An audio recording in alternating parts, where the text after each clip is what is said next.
Hello friends, कैसे हो आप सभी। मैं आशा करता हूँ आप सभी अच्छे होंगे। मेरे प्यारे दोस्तों, आज हम पढ़ने वाले एक विशेष टॉपिक के बारे में जो अक्सर करके पेपर में पूछा जाता है। सड़क परियोजनाओं से संबंधित सरकार के द्वारा जो भी परियोजनाएं चलाई गई हैं, चाहे वो स्वर्णिम चतुर्भुज योजना हो, चाहे वो भारतमाला परियोजना हो, चाहे वो सेतु भारतम परियोजना हो, चाहे वो चार धाम परियोजना हो, ये ज़्यादातर जितनी भी परियोजनाएं हैं सब पेपर में पूछी जाती हैं। तो मेरे प्यारे दोस्तों, हम बात करने वाले हैं कुछ परियोजनाओं में, जिससे हम बात करेंगे स्वर्णिम चतुर्भुज योजना के बारे में।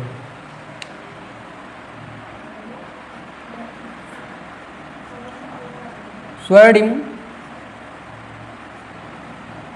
चतुर्भुज योजना, हम जिस परियोजना के बारे में पढ़ने वाले हैं वो कौन सी है? स्वर्णिम चतुर्भुज योजना।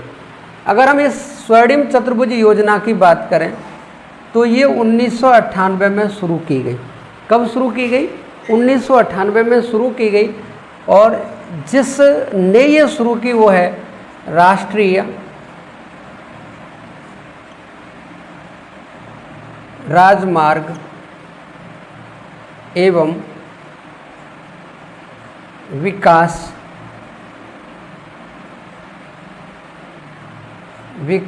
परियोजना। यानी ये किसके द्वारा शुरू की गई ये योजना? राष्ट्रीय राजमार्ग एवं विकास परियोजना के द्वारा इसको शुरू किया गया और ये पेपर में पूछी जाती है। मेरे प्यारे दोस्तों, ये जो स्वर्णिम चतुर्भुज योजना है ये 6 लेन है। कितने लेन की? ये 6 लेन की योजना है। करें ये स्वर्णिम चतुर्भुज, इसका नाम क्यों है? तो स्वर्णिम चतुर्भुज इसका नाम इसलिए है क्योंकि 4 बड़े महानगरों को इसमें जोड़ा गया है। 4 महानगरों को इसमें कितने महानगरों को जोड़ा गया है? 4 महानगरों को इसमें जोड़ने का काम किया गया है। 4 महानगर। और ये जो 4 महानगर हैं जिनके हम बारे में बात करें तो मेरे प्यारे दोस्तों, ये भारत है,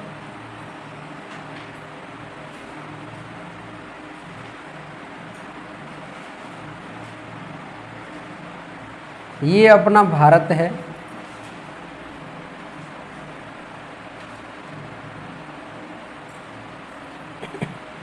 ये भारत है। यहाँ पर है दिल्ली, ये क्या है? दिल्ली। और यहाँ पर है मुंबई।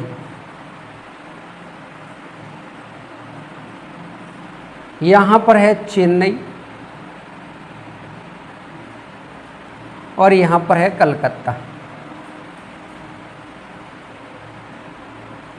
यानी स्वर्णिम चतुर्भुज का नाम यही है कि ये 4 महानगरों को जोड़ करके एक परियोजना बनाई गई है, जिसमें दिल्ली को मुंबई से जोड़ा गया, मुंबई को चेन्नई से, और चेन्नई को कलकत्ता से, और कलकत्ता को दिल्ली से। अगर हम बात करें इस वाले हाईवे की तो दिल्ली से किसको जोड़ा गया है? मुंबई को। और इसका नाम है NH48। क्या नाम है इसका? NH48। और जो मुंबई से चेन्नई के लिए गया है इसका भी नाम क्या है? NH48। इसका भी नाम क्या है? NH48। और जो चेन्नई से कलकत्ता के लिए गया है इसका नाम है NH16। क्या नाम है इसका? नाम NH16। अगर हम इस वाले की बात करें जो दिल्ली से कलकत्ता के लिए गया है, इसमें 2 हाईवे मिले हुए हैं। एक तो NH19 और एक मिला हुआ है NH, कुछ भाग है NH44 का। किसका है? NH44 का। तो मेरे प्यारे दोस्तों, स्वर्णिम चतुर्भुज योजना में इन 4 महानगरों को जोड़ने के लिए एक योजना बनाई है। और 4 महानगर हैं, बड़े महानगर। एक तो दिल्ली है, एक मुंबई है, एक चेन्नई है और एक कलकत्ता है। अगर हाईवे की बात करें तो ये हाईवे हैं, ये राष्ट्रीय राजमार्ग हैं। अगर आपसे पूछे इस स्वर्णिम चतुर्भुज योजना में महानगरों को जोड़ने के लिए कितने किलोमीटर हाईवे पड़ता है, तो जितने किलोमीटर हाईवे वो मेरे प्यारे दोस्तों 5846 किलोमीटर। कितना है? 5846 किलोमीटर। यानी हम ये कह सकते हैं कि दिल्ली से शुरू करें मुंबई, मुंबई से चेन्नई, चेन्नई से कलकत्ता, फिर कलकत्ता से दिल्ली अगर जाएं, यानी दिल्ली से शुरू करें, दिल्ली जाएं मुंबई, चेन्नई, कलकत्ता से होते हुए, तो कितने किलोमीटर की दूरी तय करनी पड़ेगी? 5846 किलोमीटर। तो मेरे प्यारे दोस्तों, स्वर्णिम चतुर्भुज योजना की आप सन याद रखना। दूसरी बात, ये किसने शुरू की ये याद रखना। ये कितने लेन का है ये याद रखना। और मेरे प्यारे दोस्तों, ये कितने महानगरों को जोड़ता है? 4। और 4 महानगरों में आप नाम याद रखना। एक तो है दिल्ली, एक क्या है? एक है दिल्ली, एक है मुंबई, एक चेन्नई और एक है कोलकाता। एक क्या है? कोलकाता। यानी इन 4 महानगरों को जोड़ता है ये।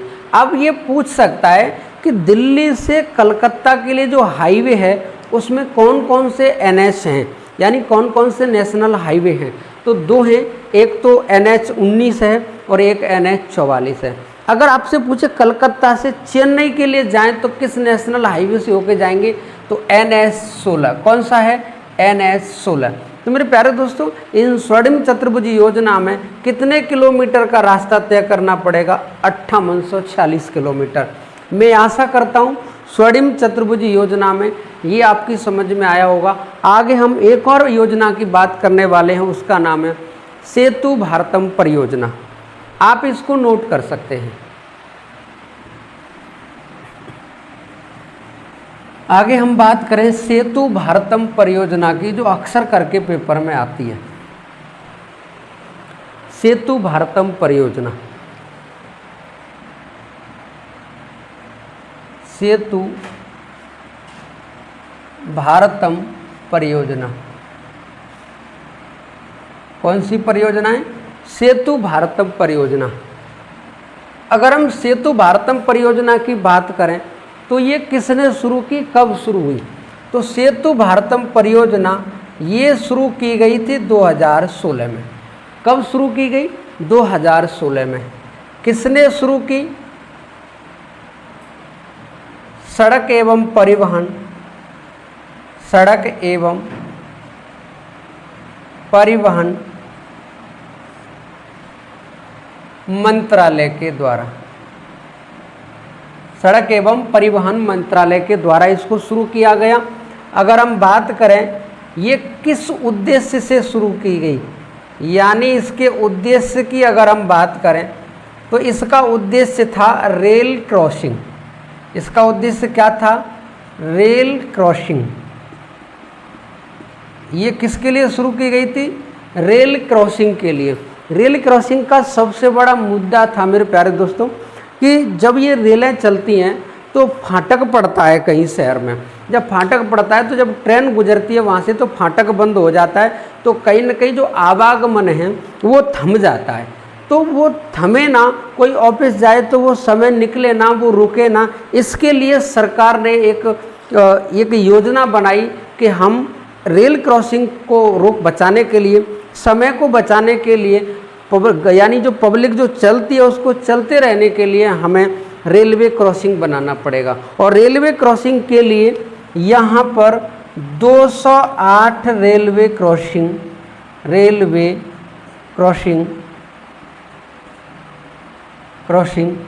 को चिन्हित किया गया।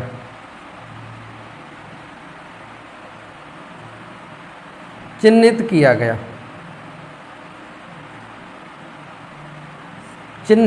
गया। और जब 208 रेलवे क्रॉसिंग को जब चिन्हित किया गया तो मेरे प्यारे दोस्तों इसी के द्वारा ओवरब्रिज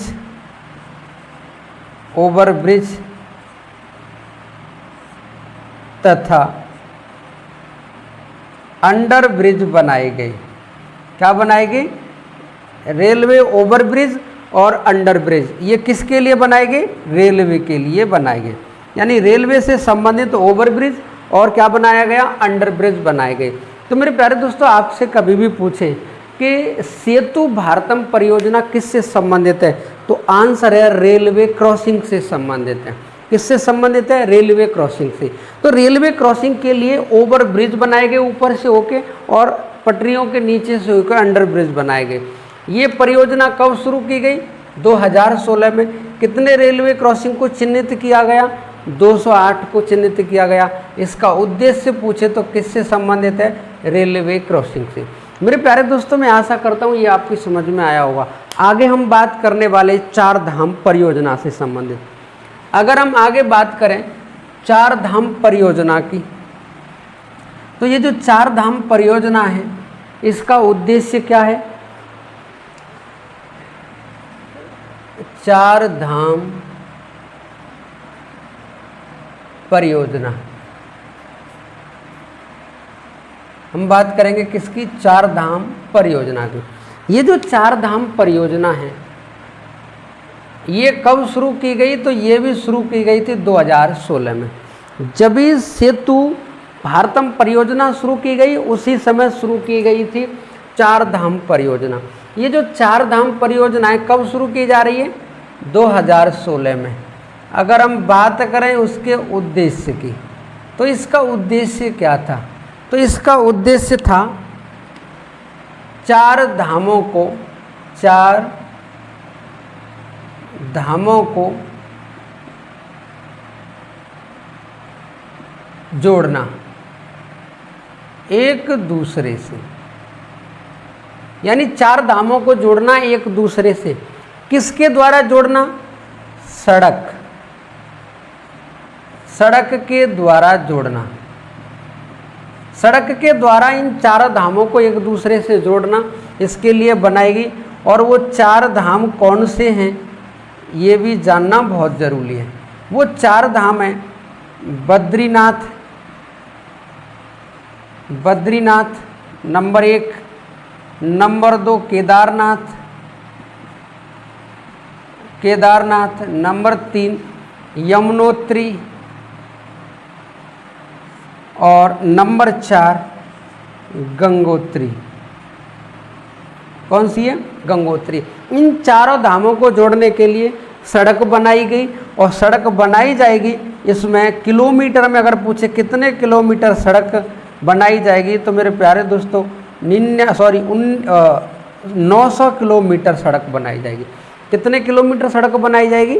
900 किलोमीटर। तो चार धाम परियोजना से संबंधित कब शुरू की गई ये योजना? 2016 में। इसका उद्देश्य क्या है? चार धामों को जोड़ना। किसके द्वारा? सड़क के द्वारा। ये चार धाम कौन से हैं? बद्रीनाथ, केदारनाथ, यमुनोत्री, गंगोत्री। बद्रीनाथ विष्णु भगवान का तीर्थ स्थल है। केदारनाथ भगवान शिव का तीर्थ स्थल है। यमुनोत्री से यमुना निकली है, गंगोत्री से गंगा निकली है। अगर इन चारों महानगरों को, अगर इन चारों धामों को जोड़ा जाए तो कितने किलोमीटर लंबाई है? 900 किलोमीटर। मेरे प्यारे दोस्तों, मैं आशा करता हूँ यहाँ तक आपकी समझ में आया होगा। आगे हम बात करने वाले हैं और कुछ परियोजनाओं को लेकर। आप इसका स्क्रीनशॉट ले लो। स्क्रीनशॉट ले लिया होगा। अब हम आगे बात करने वाले हैं भारतमाला परियोजना के बारे में।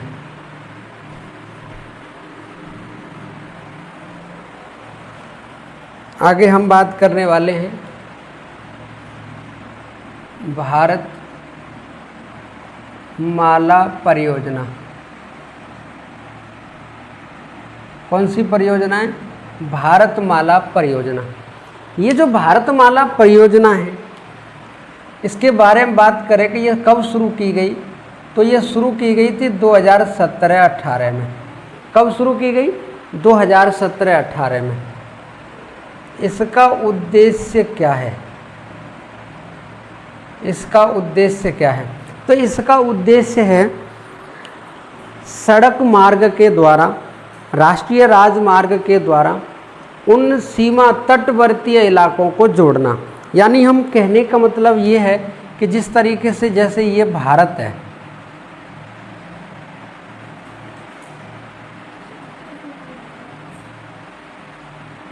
ये भारत है, तो ये दिल्ली से शुरू किया गया। कहाँ से? दिल्ली से।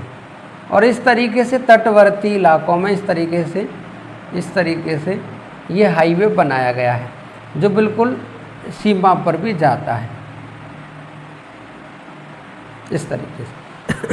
इस तरीके से ये हाईवे, यानी ये भारत की स्थलीय सीमा जो अन्य देशों से लगती है वहाँ सीमा पर कभी भी युद्ध हुआ भविष्य में, तो एक जगह से दूसरी जगह पर आवागमन करने के लिए, एक जगह से दूसरी जगह पर आने जाने के लिए, कहीं न कहीं युद्ध के समय पर बहुत सारी चीज़ें हैं जो एक दूसरे से नज़दीक दूर रहती हैं, उनके पास तक जाने के लिए ये हाईवे बनाया गया है। और इसी का नाम क्या है? भारतमाला परियोजना। इसका नाम क्या है? भारतमाला परियोजना। मेरे प्यारे दोस्तों, ये एक को नहीं, दो को नहीं, कई कई सारी चीज़ों को जोड़ता है। ये शुरू कब किया गया? 2017-18 में। इसका उद्देश्य क्या है? भारत के तटवर्तीय इलाकों को एक दूसरे से जोड़ना जो सीमा पर है। मेरे प्यारे दोस्तों, वहीं पर हम बात करें कि ये जो भारतमाला परियोजना है, ये तो स्थल से जोड़ती है एक दूसरे को, और एक परियोजना जिसका नाम है सागरमाला परियोजना। सागरमाला परियोजना। तो ये जो सागरमाला परियोजना है, इसकी हम बात करें तो ये भी 2017-18 में शुरू की गई। और हम इसके उद्देश्य की बात करें तो इसका उद्देश्य क्या है? ये बंदरगाहों को जोड़ने के लिए बनाई गई है। बंदरगाह यानी ये समुद्री तट को आपस में जोड़ने के लिए, जिस तरीके से ये अपना भारत है, तो यहाँ से अगर हम शुरू करें तो ये बंदरगाहों को एक दूसरे से जोड़ते इस तरीके से। तो ये तो है तट पर, ये कहाँ पर है? ये तट पर है, ये तट पर है। अगर हम वही बात करें तो ये स्थलीय सीमा पर है। तो भारतमाला परियोजना स्थलीय सीमा पर है और सागरमाला परियोजना कहाँ पर है? ये समुद्री तट पर बंदरगाहों को जोड़ने का काम करती है। ये बंदरगाहों को जोड़ती है। ये किससे संबंधित है? बंदरगाह से। तो मेरे प्यारे दोस्तों, मैं आशा करता हूँ भारतमाला परियोजना और सागरमाला परियोजना आपकी समझ में आई होगी। तो मेरे प्यारे दोस्तों, भारतमाला परियोजना, सागरमाला परियोजना और सेतु भारतम परियोजना और स्वर्णिम चतुर्भुजी परियोजना, ये सारी योजना आपकी समझ में आई होंगी। हम अगली क्लास में, आने वाले समय में, हम और कुछ योजनाओं के बारे में बात करेंगे जो उत्तर से लेकर दक्षिण तक भारत को जोड़ने का काम करती है। वो सबसे लंबा हाईवे है, सबसे लंबा नेशनल हाईवे है, और एक ऐसा है जो पश्चिम से पूर्व की ओर जोड़ने का काम करता है। तो मेरे प्यारे दोस्तों, आप इसका स्क्रीनशॉट ले लो, हम उसी के बारे में बात करने वाले हैं। ये जो सागरमाला परियोजना की जो मतलब मंजूरी है, यानी ये काम शुरू हुआ है, ये 2015 में। अगर हम इसकी बात करें भारतमाला परियोजना की, अगर आपसे पूछे इसको मंजूरी कब दी गई, तो इसकी मंजूरी की डेट है 2015। यानी हम ये कह सकते हैं कि भारतमाला परियोजना और सागरमाला परियोजना दोनों 2015 में ही इनको मंजूरी दी गई, लेकिन ये 2015 में ही शुरू कर दी गई और ये 2017-18 में इसको शुरू किया गया। मेरे प्यारे दोस्तों, हम आगे बात करें, जो भारत का सबसे लंबा नेशनल हाईवे है जो उत्तर से दक्षिण को जोड़ता है, और वहीं पर हम मेरे प्यारे दोस्तों बात करेंगे जो पश्चिम को पूर्व से जोड़ता है। तो हम सबसे पहले बात करेंगे जो पश्चिम से पूर्व को जोड़ता है, यानी नाम है उत्तर दक्षिण व पश्चिम पूर्व गलियारा। नाम क्या है? उत्तर दक्षिण व पश्चिम पूर्व गलियारा। ये है क्या? अब ये समझो, देखो, अगर हम बात करें पोरबंदर से, पोरबंदर यानी गुजरात में पोरबंदर से, कहाँ से? गुजरात। गुजरात से शुरू होता है हाईवे और जाता है सिलचर तक। सिलचर,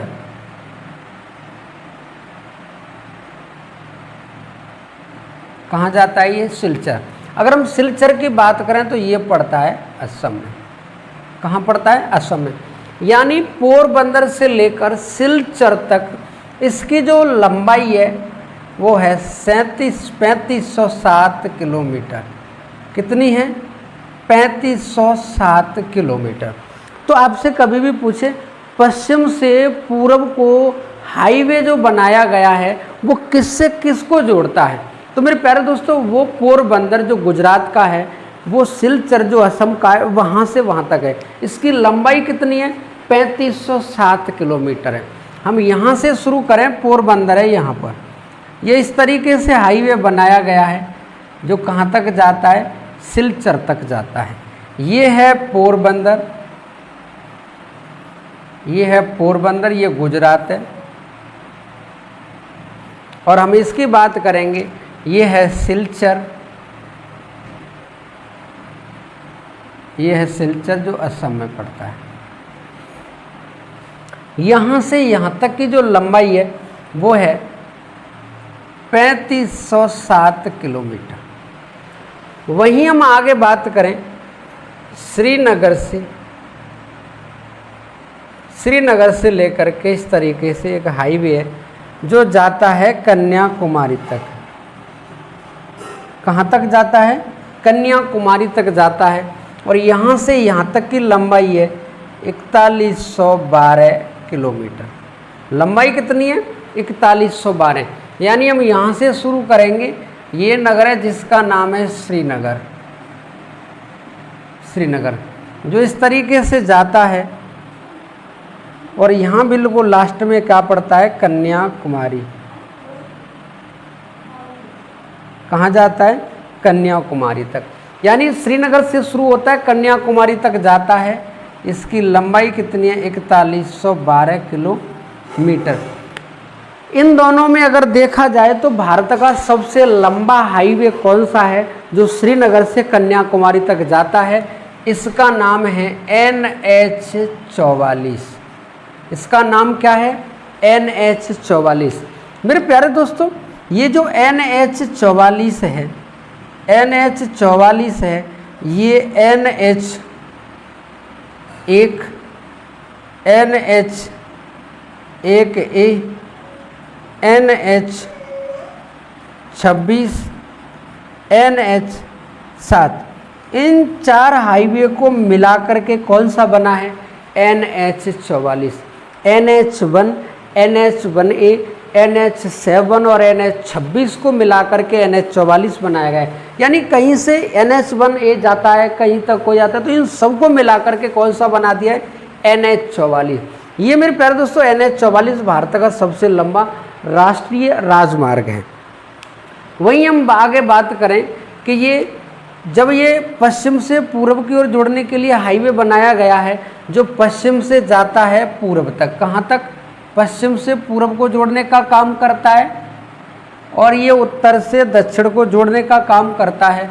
तो जब ये दोनों हाईवे एक दूसरे को क्रॉस करते हैं तो ये क्रॉस कहाँ करते हैं ये पूछा जाता है। तो ये करते हैं झांसी में। कहाँ पर करते हैं? झांसी। और झांसी किसका जिला है? यूपी का। तो मेरे प्यारे दोस्तों, जो पूर्व से पश्चिम को जोड़ने के लिए जो हाईवे बनाया गया है और उत्तर से दक्षिण को जोड़ने के लिए जो हाईवे बनाया गया है, ये एक दूसरे को झांसी पर क्रॉस करते हैं और झांसी उत्तर प्रदेश का जिला है। तो मेरे प्यारे दोस्तों, मैं आशा करता हूँ भारत का जो चारों दिशाओं को जोड़ने के लिए जो हाईवे बनाए गए हैं उनको मैंने बताया है। और पेपर में क्वेश्चन भी यहाँ से भी पूछे जाते हैं कि जो पश्चिम से पूर्व को जोड़ने के लिए जो हाईवे बनाया गया है वो किस नगर को किस नगर से जोड़ता है, कहाँ से कहाँ तक जाता है, उसकी लंबाई कितनी है और किस जगह पर क्रॉस करते हैं, ये भी आपको समझना पड़ेगा। मेरे प्यारे दोस्तों, अगर हम बात करें NH44 की, तो ये जो NH44 है ये दो तो यूटी से गुजरता है जिसमें हम दिल्ली व जम्मू कश्मीर की बात करेंगे। और मेरे प्यारे दोस्तों, अगर हम बात करें राज्य की तो ये 11 राज्यों से गुजरता है। कितने राज्यों से गुजरता है? 11 राज्यों से। अगर हम 11 राज्यों से बात करेंगे, हम शुरू करेंगे नीचे से। दक्षिण में तमिलनाडु, तमिलनाडु के बाद में कर्नाटक, कर्नाटक के बाद में आंध्र प्रदेश, आंध्र प्रदेश और आंध्र प्रदेश के बाद में तेलंगाना, तेलंगाना के बाद में बात करें महाराष्ट्र, महाराष्ट्र के बाद में मध्य प्रदेश मध्य प्रदेश। मध्य प्रदेश के बाद में राजस्थान, राजस्थान के बाद में उत्तर प्रदेश। 1 2 3 4 5 6 7 8 उत्तर प्रदेश। उत्तर प्रदेश के बाद में आपका पंजाब, हरियाणा और हिमाचल प्रदेश। हिमाचल प्रदेश यानी तमिलनाडु, कर्नाटक, आंध्र प्रदेश, तेलंगाना, महाराष्ट्र, मध्य प्रदेश, राजस्थान, उत्तर प्रदेश, पंजाब, हरियाणा और हिमाचल प्रदेश। 11 राज्यों से होकर गुजरता है ये NH 44 और ये 2 UT से होकर के गुजरता है। तो आपसे पूछे कि ये जो NH 44 है कितने राज्यों से होकर गुजरता है, कितने UT से होकर गुजरता है, तो आप बेझिझक बता देना ये 11 राज्यों से होकर गुजरता है और 2 UT से होकर गुजरता है, जिसमें दिल्ली और मेरे प्यारे दोस्तों जम्मू कश्मीर शामिल है। जम्मू कश्मीर पहले राज्य था, लेकिन जम्मू कश्मीर अब UT है, तो UT में वो गिना जाता है। मेरे प्यारे दोस्तों, आज की क्लास कैसी लगी? अगर क्लास अच्छी लगी है तो अपने दोस्तों में शेयर करें, वीडियो को लाइक करें और चैनल को सब्सक्राइब करें। आने वाली क्लास भी वो राष्ट्रीय राजमार्गों से संबंधित होगी। उसमें सबसे छोटा राष्ट्रीय राजमार्ग, उसमें हम GT रोड की बात करेंगे, उसमें कुछ हाईवे के नाम बदले गए हैं, उन नामों की जिक्र करेंगे। तो मेरे प्यारे दोस्तों, आज की क्लास कैसी लगी? अगर क्लास अच्छी लगी है तो अपने दोस्तों में शेयर करें, वीडियो को लाइक करें और चैनल को सब्सक्राइब करें।